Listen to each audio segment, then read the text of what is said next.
UFC 242, Khabib versus Poirier in Abu Dhabi event recap. We're going to start at the first fight of the night. We're going to end at the main event, going through every single one, giving our thoughts on the fight, starting with Don Madge versus Fares Ziam. I didn't predict this one because I think it got changed on short notice, I'm pretty sure. So, Don Madge gets the job done. Well done, Don Madge. I haven't really got much to say. Good job. Omari Akhmedov gets to jump on Zach Cummins. Zach Cummins, listen. Omari Akhmedov proves something here because, listen, if you can't beat Zach Cummins at this point, you're not going to be ready for the top guys in the division. And Omari Akhmedov, I predicted it right. He got the job done. I saw potential. Omari Akhmedov gets the job done against Zach Cummins. Listen, there's certain guys, and Zach Cummins is one of these guys, and Patrick Cummins is also one of these guys, and Andrei Arlovski is one of these guys as well. If you're going to be in any way special, or in any way rising through the ranks, you can't be losing to these guys. These guys are the test of, are you good enough for the UFC? And Akhmedov got the job done. And then you got Nordin Taleb versus Muslim Salikov. I mean, Muslim Salikov is just, that was fucking, that was brutal. That really was brutal. He's on a 2-fight win streak in the UFC. I want him to be more active because, hey, people have short memories and he's had 2 KOs in a row now. Damn. He can be on any card that Khabib's on and people are going to watch because that KO against Nordin Taleb. I mean, Nordin Taleb is a veteran of the fight game. He's been around for ages. And yes, he's won and lost. And he's a bit of a journeyman. And he's a little bit of a gatekeeper in the UFC.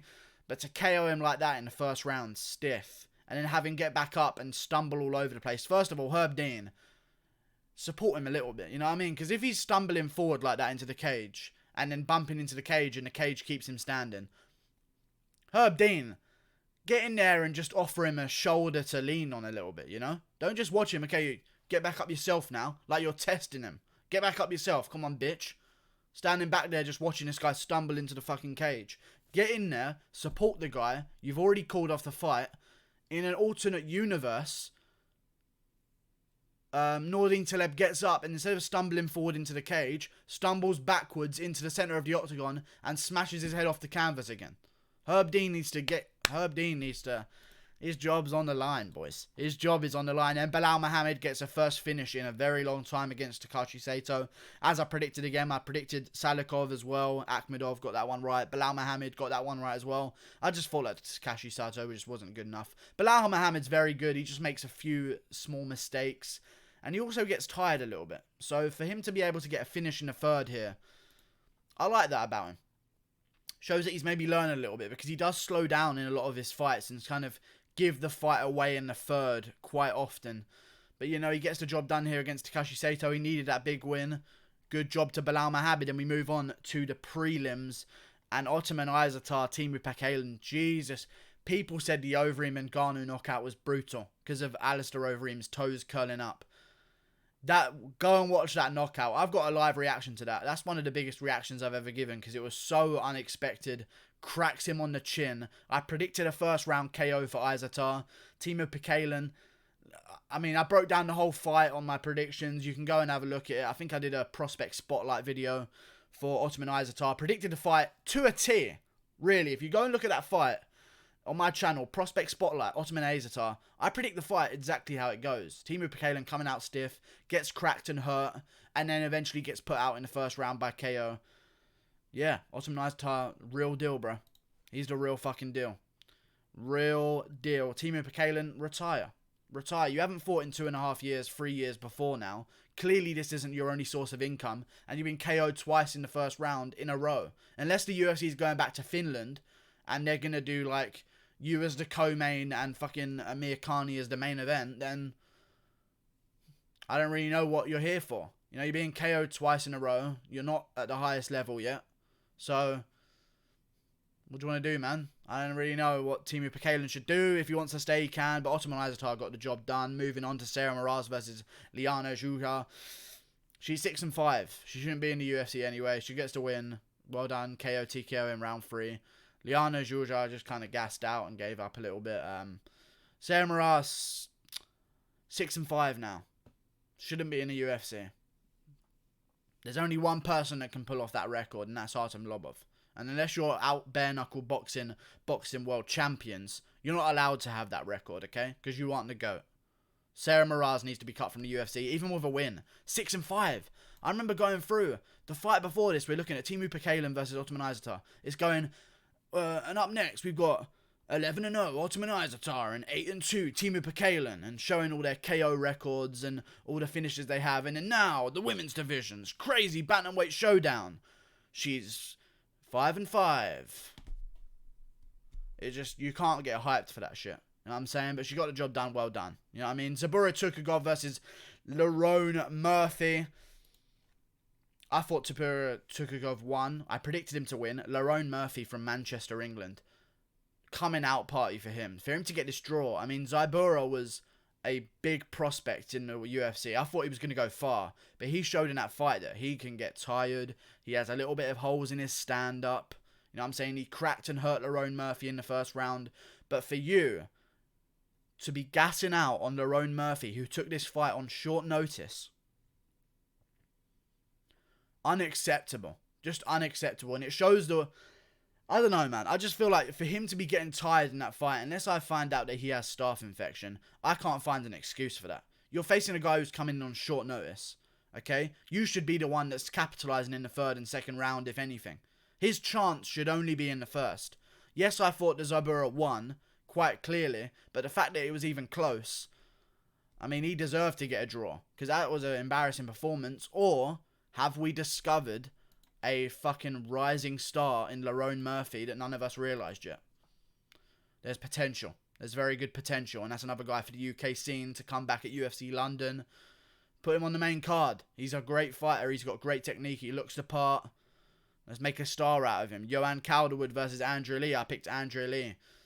Joanne Calderwood beat her. It was a close fight. It was going back and forth, but Joanne Calderwood just did a little bit enough to keep her going by. She wants to call out Valentina Shevchenko. I doubt they're going to make that fight, if I'm honest with you, because, I mean, you're on a one-fight win streak now, as far as I can remember, so why would they make that fucking fight? That makes no sense. Is she on a one-fight win streak? Yes. She last lost to Caitlin Chukagian, who's fighting coming up soon. So I'm assuming they're going to see if Caitlin Chukagian wins first, and then they'll do Chukagian versus Shevchenko. Because if not, then, I mean, is that really what the women's division's going to become? You won one fight. You're not on a losing streak anymore. You get a title shot. Is that what it's going to become? I want standards for title shots. You know what I'm saying? I want Chukagian to get it if she gets to win. Joanne Calderwood can fight someone else, and if she wins there, maybe if Macy Barber wins her next fight, you do Macy Barber versus Joanne Calderwood, and the winner of that can get a next title shot. Who knows? You know what I'm saying? Who the fuck knows? Joanne Calderwood not getting the next title shot, but good performance. Very good. Moving on. Maybuk Taisimov just, again, gassed out against Carlos Diego Ferreira. These guys cutting too much weight, man. It really does take a toll on them. And Carlos Diego... I picked Taisimov here. I thought he was going to do work. I thought he was actually going to get the finish early because he's so explosive. But Diego Ferreira just dominated that fight start to finish. I'm surprised Maybuk didn't get finished sooner. But he survived the decision. Carlos Diego Ferreira... I don't know what's next for him. If you want to fight, maybe, I don't know, Charles Oliveira in Brazil. Whatever you want to do. Find a Brazilian. Find some guy that's going to take you to UFC Sao Paulo. And let's get the fight signed. Let's make it happen. Curtis Blades ragdolled Shamil Abdurakhimov, as I predicted. And TKO'd him in the second round. I actually predicted that he would TKO him late as well. By ground and pound. Curtis Blades, I'm telling you guys. I said on my live stream, I think Curtis Blades could out-wrestle DC at points. He could. He really could. He's a big, big guy, and his wrestling is legit. And unless you get your hands on him, like Francis Ngannou has done once, the other time was a doctor stoppage, and it was a bit of an unfair stoppage because his eye just swelled up. Unless you can crack him early and expose a little bit of the stand-up, there's not much you can do about it. He just gets a hold of you, and it ragdolls you. And that's what happened to Shamil here. He just got absolutely ragdolled, had his nose broken in on the ground, and eventually gave up. And you can't blame him. Curtis Blades is a beast. And now I think Curtis Blades has had this new urgency in him to get these finishes instead of just riding out decisions on the ground. When he sees the chance, he's going for ground and pound, and going for full mount, and going for position, and then finishing. I like that from Curtis Blades. And if now we've got JDS versus Volkov, the fight I'd like to see Curtis Blades take next would be the winner of Ngannou versus Walt Harris. Not Ngannou versus Walt Harris. Overeem versus Walt Harris versus Curtis Blades. Great fight. Let's make it happen, Dana. That's a good one. That's a really good one. Islam Makhachev versus Davy Ramos. Islam Makhachev gets the job done. I'd like to see him take on some tougher opponents. I want to see him versus Gregor Gillespie in UFC Moscow as a co-main event. You've got JDS versus Volkov as the main event. Okay? Turn Islam Makhachev around real quick and do him versus Gregor Gillespie as the co-main event of UFC Moscow. I'll watch that all fucking day. Okay? Because Davy Ramos gave him some trouble. He rocked him on the feet in the first. A lot of people didn't notice, but Islam Makhachev took a knee in the first. That chin is... He's there to be hit, but as usual, these Dagestani boys, they find a way. Islam Makhachev gritted through, got the job done, and edged out a decision, and had a dominant third round as well, which was a great performance. A great performance. I respect Islam Makhachev. Got the job done. I'd like to see him face tougher opponents. You're talking about this fight, Dave Ramos. Great fighter. Great prospect, but lower ranked. Last fight was against Arman Sarukian, making his UFC debut. You got to take on top talent if you want to get the ranking shots that you deserve. He's calling for big names. You're going to get Gregor Gillespie. And that's the fight I want to see next for Islam Makhachev. You've got Edson Barboza versus Paul Felder. I've broke this down in a whole video, so I'll keep these ones quite fresh. Don't call it robbery. It was a close fight. Could have gone either way. I know I thought Edson Barboza won at first. I rewatched it. I could see it going to Paul Felder. Especially that third round and the second round. What do you favour more? Do you favour a takedown from Edson Barboza and that gets no damage off? Or do you favour Paul Felder getting taken down, slicing up Edson Barboza's face, and then putting him in an armbar that was this close to being finished, and then getting back up? What do you favour? I can see it going to Felder. I can see it go to Edson. It's a split decision. Stop complaining. Okay? Everyone gets up in arms about robberies. Like, don't bring that outrage SJW shit over to the UFC, because we don't want you here. Okay? It's a split decision. Rightfully so. It was a close fight. I thought Edson won. I could see it going to Felder. Oh, fucking well. What are you going to do about it? It's over. Paul Felder won. He speaks better English. And there's more interesting matchups from at the top. Edson Barboza going forward here would be... Right, let's see him versus Ferguson and Khabib again. They're the two top guys. He's lost to both of them. Where is the interest? He's lost to Gaethje as well. He's lost to Cerrone as well. He's lost to everyone but McGregor in the top 5. Where's the interest? I'm glad Paul Felder got the nod. I'd like to see him fight a good top 5 guy going forward. And I think the fight for Paul Felder is Dan Hooker versus Al Iaquinta winner. Which I think will be Dan Hooker. Make it happen, Dana. Make it happen. Then Khabib versus Poirier. I said I predicted this fight. I predicted Poirier to win. I'm glad Khabib won. Gets the Ferguson fight. That's great. Let's see Khabib versus Ferguson in January. 245. Whenever they want to make it happen. That's a huge, huge fucking fight. Especially now. Now that we've seen Khabib tested that little bit more. Well, because the Michael Johnson shot that people said he took wasn't really a big shot. Like, people over-exaggerated that because it was like the one chink in his armor that he got hit once. And listen, if you get hit in the face by anyone, no matter who you are, your head's going to pop back. People made a huge deal out of him being hurt against Michael Johnson, when in reality he wasn't really hurt. You know what I'm saying? And then Dustin Poirier did hurt him here. That's getting hurt by a punch. Cracked him on the chin. Khabib leant back with his chin in the air. Dustin Poirier fucking smacked him one right across the chin. Khabib was on the back foot. For like a solid minute of that round, Khabib was on the back foot trying to get away from Poirier. And then Poirier cracked him again. He goes more on the back foot, tries to throw something back. And then in on the takedown. Back to what Khabib does best.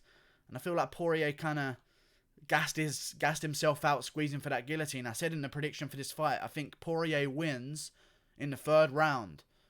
Unless he pulls guillotine. You cannot get guillotine wins in the UFC anymore. There are no guillotine wins at championship level because people know how to defend them. They're so easy to defend. It's literally like clockwork. People want you to guillotine them. You saw Ortega versus Holloway. Ortega was literally giving him a guillotine. And Max Holloway was considering it. Do I take this? And you know what Max Holloway did? No, this guy wants me on the ground. He knows about jiu-jitsu. I'm not going to take the guillotine. I'm going to keep it where I want it. That's the championship mindset from Max Holloway.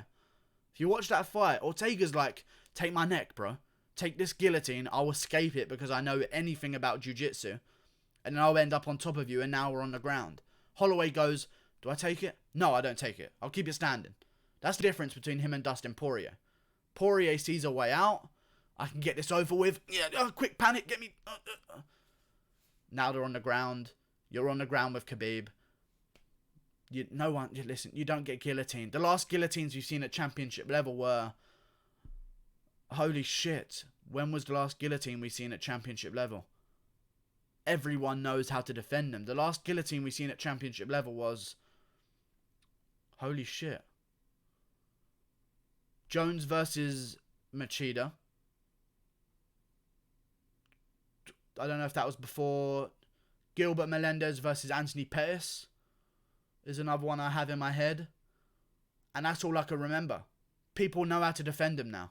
Back in the days when no one understood jiu-jitsu properly, you can get guillotines and pull them to guard. Can't do it anymore. Stop doing it. Khabib gets the win. We get to see Khabib versus Ferguson. And I'm a happy boy. Because that fight and the build-up for that fight is going to be ridiculous. Like and subscribe. Click that button there. See you later.